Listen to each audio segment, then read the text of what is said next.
Hey everyone, welcome back to another episode of Opum One Piece of Our Minds with Obscure Reference. I am Pat. It's just me today. John's off doing, knowing him, he's probably talking to some sort of goose or something. Or trying to tell someone about some goose or something. I don't know. But point being, it's just me today, so we're going to be taking a look at the new chapter. What is it? 1148? Ranja. So, yeah, we'll just brief recap because we've missed last chapter, maybe two. Things are going to shit, and now Robin and Scopper Gaban are now about to get into it. They about to start fighting these bad guys. Okay, but um, before we get to that even, we're gonna start with this cover page: Ogre Child Yamato's Golden Harvester Pilgrimage. John's not here, so we can't really have any fun with that, huh? But it is still fun to say. All right. So volume 33, onward to Hakumai to deliver an Amigasa hat from Otama to Kawamatsu. That's cute. I love it. I love it. Of course, Otama would know how to make those hats, and of course, Kawamatsu would want one. All right. So that's very cute. We see Speed and Raizo are there waving Yamato off, as well as Ulti and Page One. So it looks like, yeah, they're her loyal vassals now. So very interesting. Looks like Ulti's got some sort of robe on it with maybe the Kozuki crest on it. I don't know, but it's neat. I like this. I like spending more time with the Wano characters. Raid is not gonna fail. It's already won. Anyway, moving on. Page one of the chapter, not the character.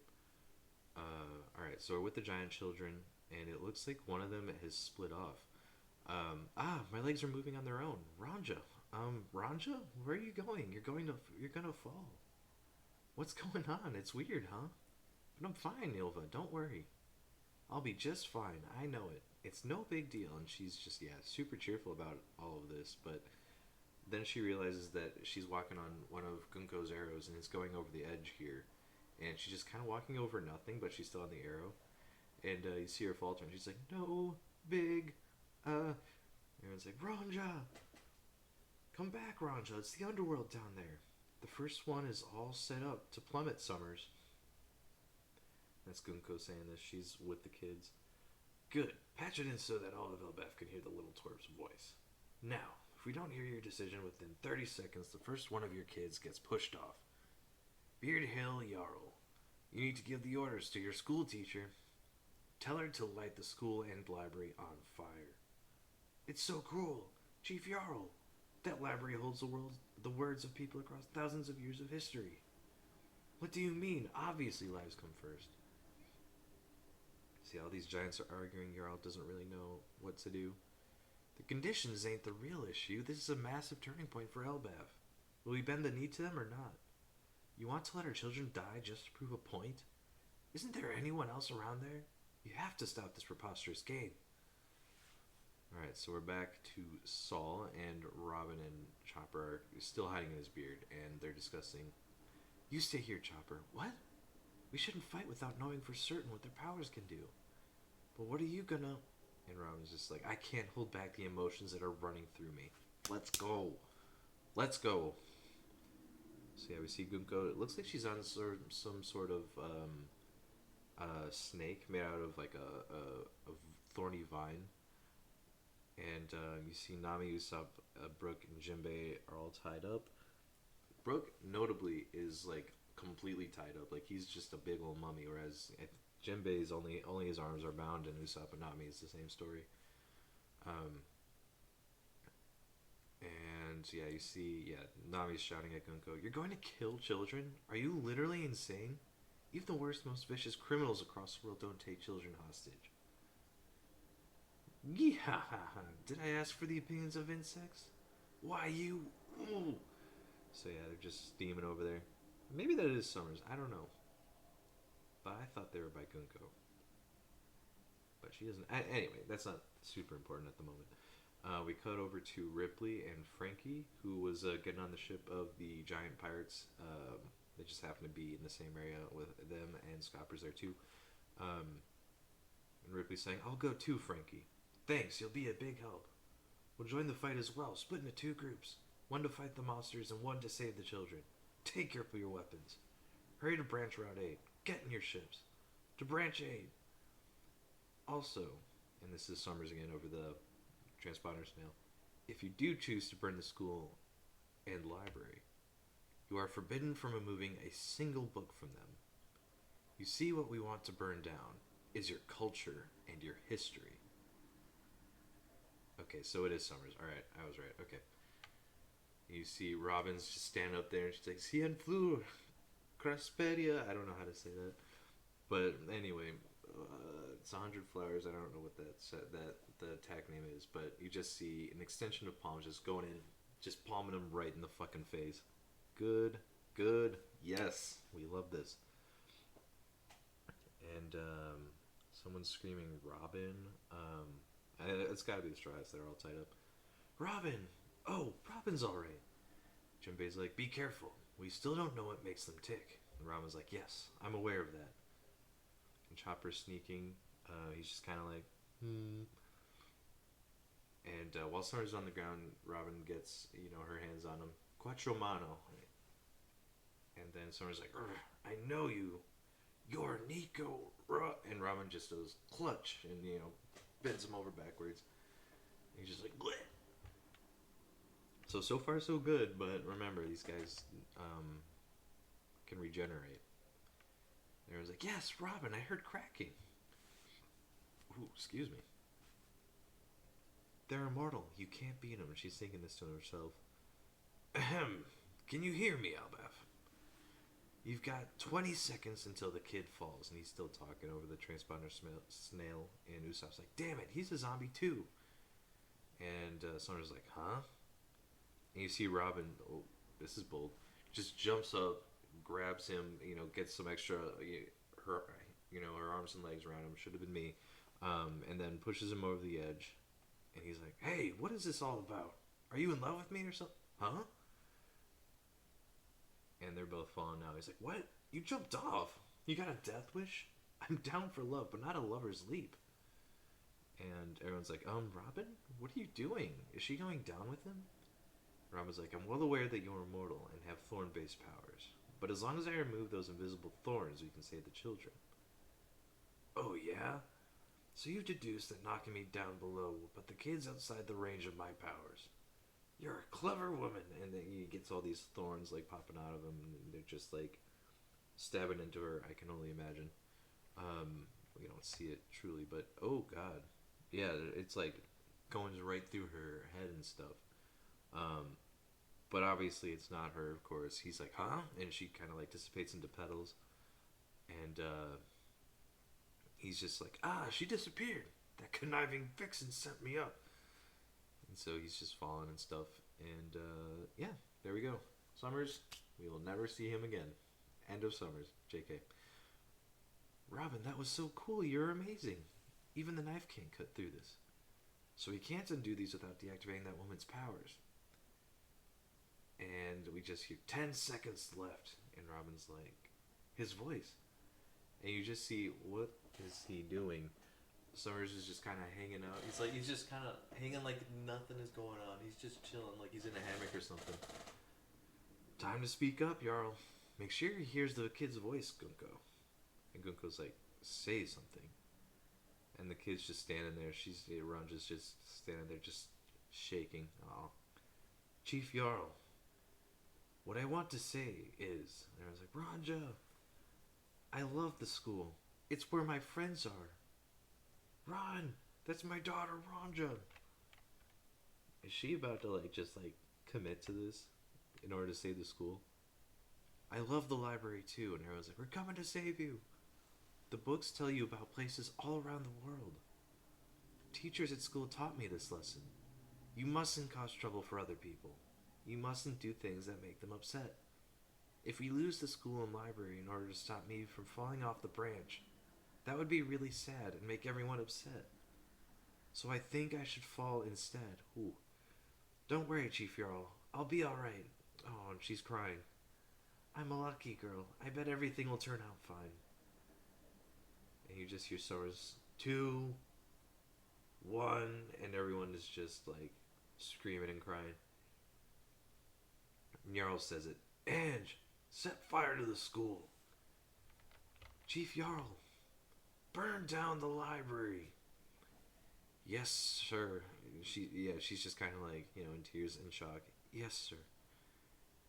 And then meanwhile, Robin's like, "Yeehaw! I like that look on you, Nico Robin." And he has all these thorns like wrapped around her, and she's just like in pain.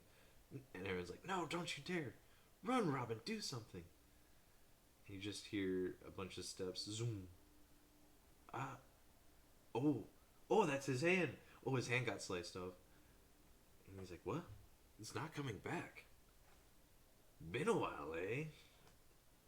And Summer's just like, "Scopper Gabon!" And he just like, does a cool little, flashes past him and just slashes. You just see blood spurting out of his chest, and that's the end of the chapter. Fucked up of you to do that, to end a chapter right there. But I totally get it. Is there no chapter next time? Hold on. No. Don't do that to me. Don't do that to me. 14 days. Oh. You did it to me. You did it to me. Fuck. Dang it. We might have a clue as to how to beat these guys, and you're gonna put us on break. Oh, that is so very Oda of you.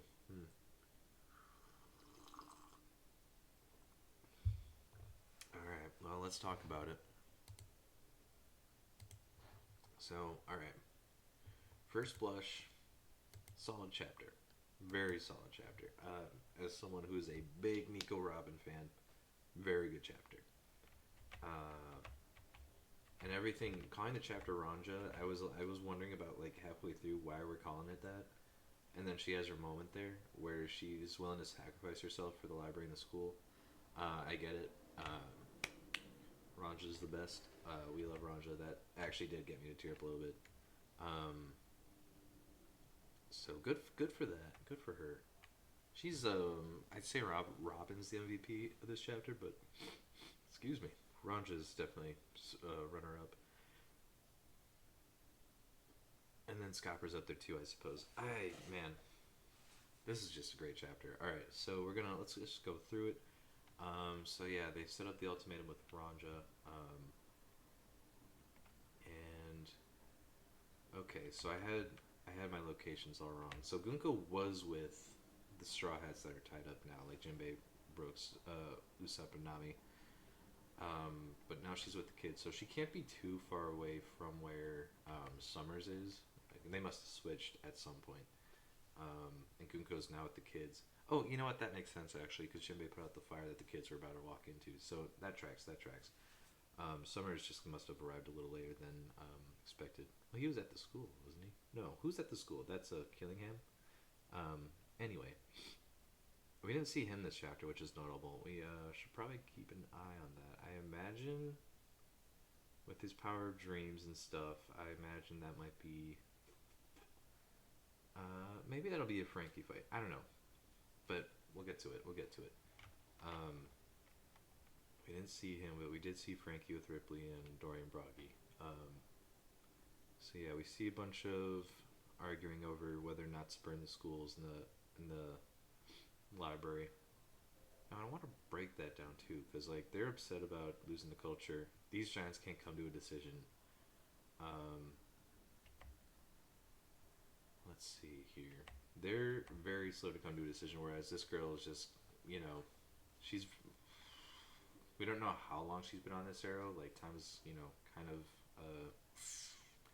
flat circle when it comes to manga. You don't really know how much time has passed between when she walks onto that arrow and when she starts talking to Chief Jarl. But she's very quick to say, no, actually, I love the school and the library.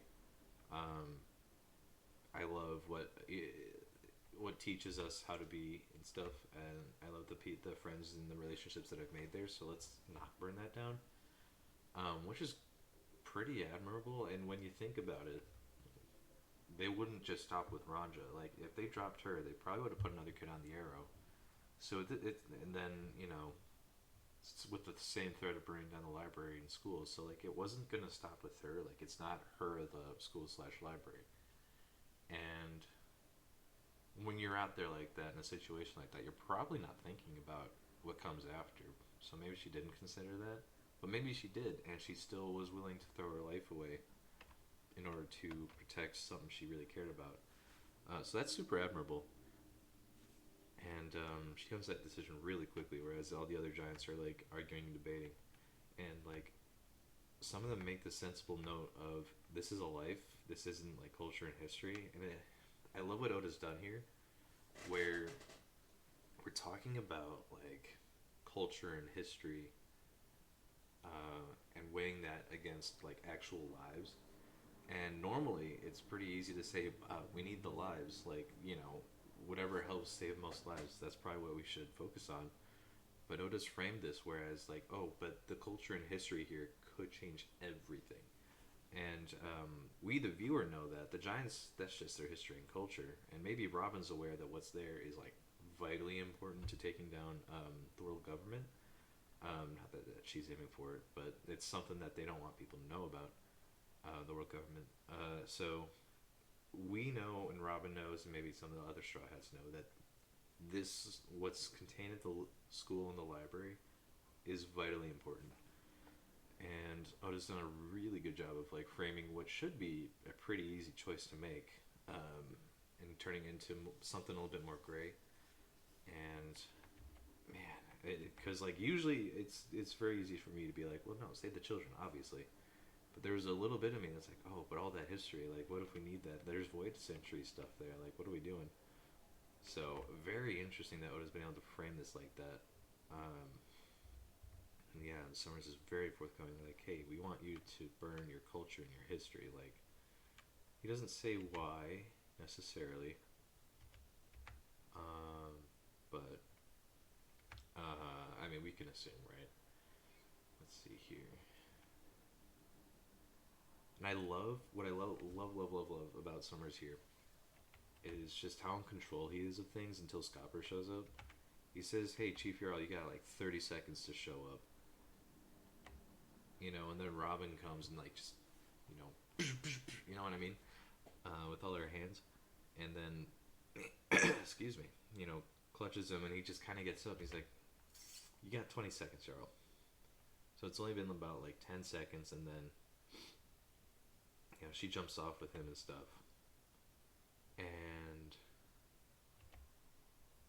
let's see, where is it? Where is it? Where is it? There he is.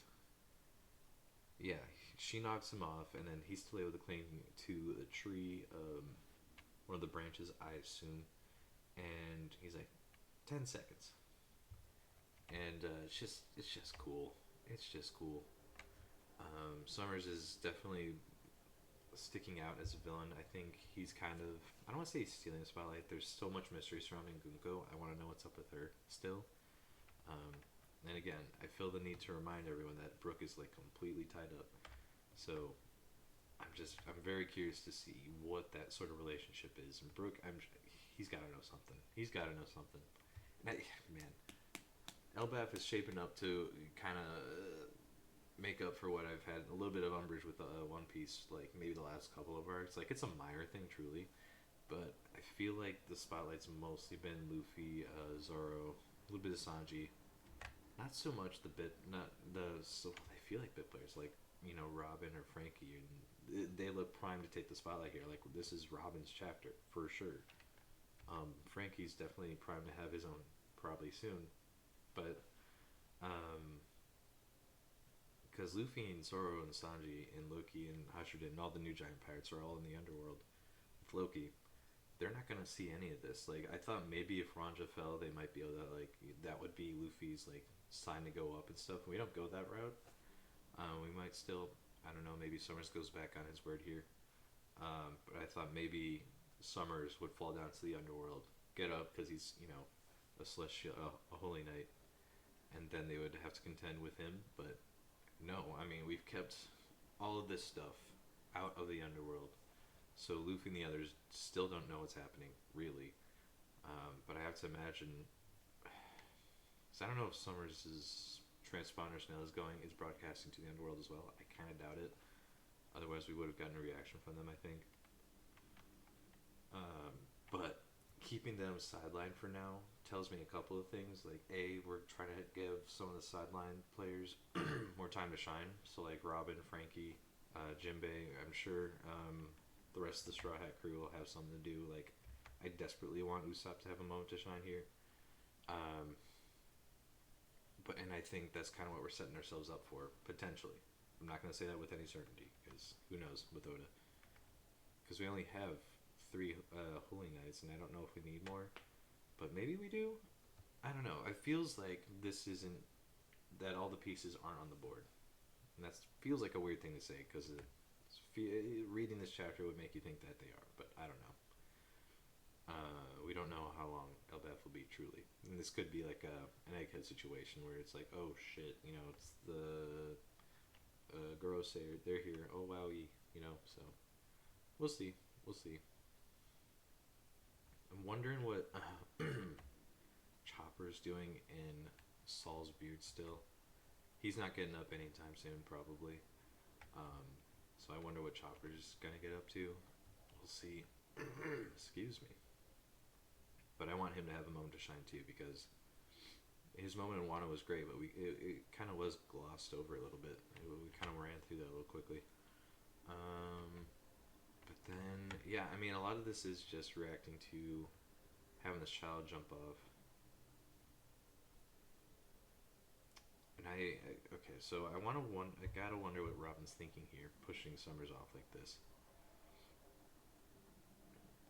See, I'm well aware that you're immortal and thorn-based powers, but as long as I remove those invisible thorns, we can save the children. And I like this because Robin is definitely more of a thinker than a fighter. She always has been. That's why I think her powers suit her, because like she can just, if she doesn't want you to punch, she'll break your arm and stuff. But I have to wonder if knocking Summers down below was the right call, because I know like stuff like Hunter x Hunter or JJK powered abilities have range, but I think some of One Piece does, but I don't necessarily think that they all do. So I don't know if this necessarily would have worked, but I mean, Robin's at a point where she can't just sit still and do nothing. So while it is a little bit of a brash decision, she's still very calculated about it. Which I think, yeah, she didn't really do before she joined the Straw Hats, so I gotta appreciate that.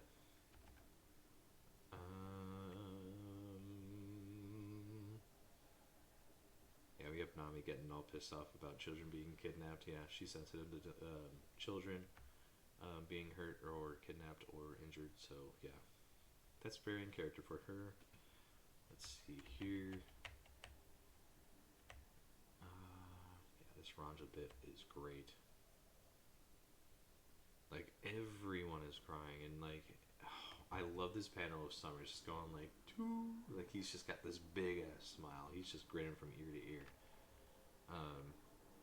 Just like the piece of shit that he is. And so now I have to wonder. Now. So okay. Sorry, we'll get to that in a second. If him burning down, if giving the order, giving the order to burn down the library, is something that can be rewound, remanded, stop her from doing that. We've got the Guardian Owl. Oda's very clearly showing this owl on the top of this panel here, and maybe we get something from that too. But we do see a far off panel and then a zoom in of Saul on the ground. He's crying because of all the history, the stuff that he helped the Giants save from Ohara. So yeah, of course this would be affecting him personally, and even Robin's crying a little bit, which breaks my heart. And of course she's, wrapped in thorns. So okay, when we saw the giant pirates earlier, Scopper was with them. He was with them in the last chapter. It does not appear. They're very clearly not showing him there. So I think it's a way of saying, oh hey, these guys are moving out, but also where's Scopper? And then he shows up at the end here. And I have to wonder what all this is. There's a lot to unpack in these last 4 panels. First of all, let's talk about... I don't know where to start. So it looks like... Okay. So we have his hand chopped off, and he notices, what? It's not coming back. And you just hear Scopper saying, been a while, eh? And like already that implies shared history. Now what? This might have to do with the nature of the Holy Knights, as we know them. Because then Summers has a look of not just shock, but a little bit of fear as he screams, Scopper Gaban! And then he, you know, dashes through him and axes him in the chest. So I have to wonder, they definitely have a shared past. Now, what that means, does he have a shared past with Summers as a Holy Knight? Does he have a shared past? Did he do something?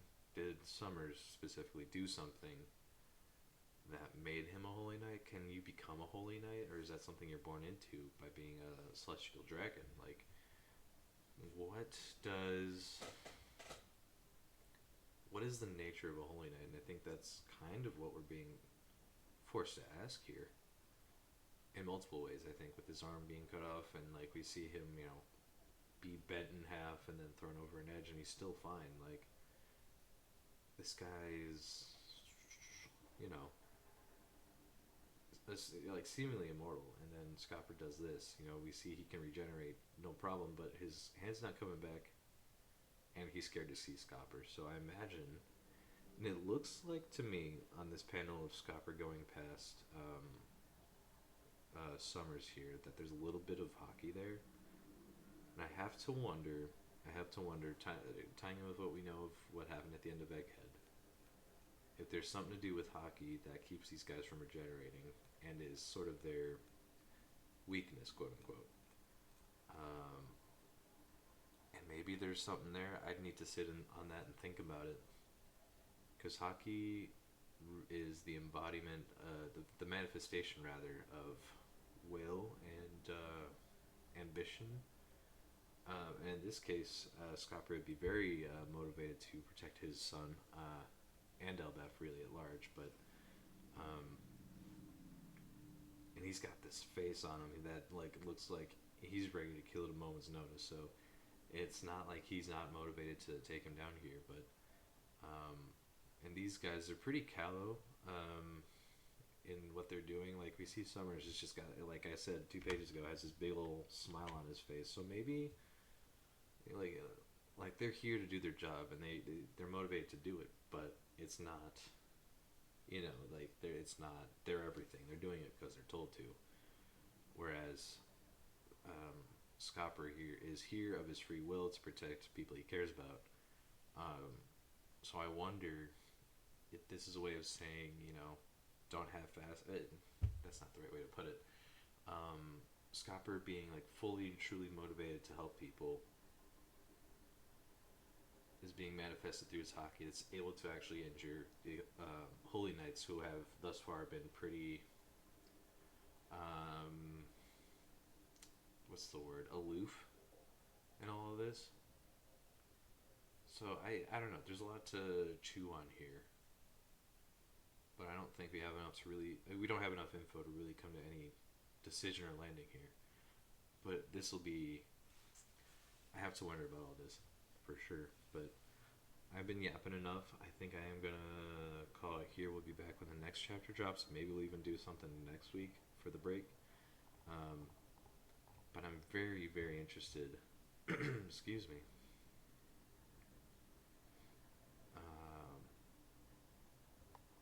I'd be very interested to see just how things continue to unfold and play out here.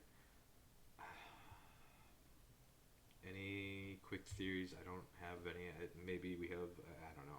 I'm not willing to throw anything out just yet, because I'm not sure we really know what this arc is going to look like fully yet. I don't know how long. This could be another Egghead where things just keep escalating beyond what we thought they would.